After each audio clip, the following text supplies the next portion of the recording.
Welcome to Luca and Miguel. Enjoy the video. You start by opening Forms. Google.com while signed into the Google account that owns or edits the form. Once done, select the target form from your list. You do this because language defaults are tied to account and form settings. Changing the account or browser locale helps control the form language. Make sure to keep the form open while you switch settings so changes appear consistently. If you are already in the right account, proceed to change settings in Google Drive and the form editor.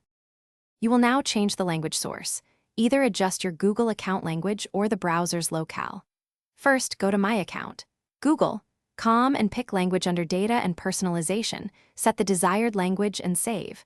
Once done, refresh Forms, Google.com, and reopen the form so the editor reads the new account language. Alternatively, change Chrome's language in Settings Languages and restart the browser. This can influence interface text. Make sure to refresh the form editor after any switch, so labels and finish by confirming the form interface and default prompts reflect the chosen language. Edit any question text if automatic changes didn't apply. You may need to manually translate labels or help text inside the form because content you typed stays the same.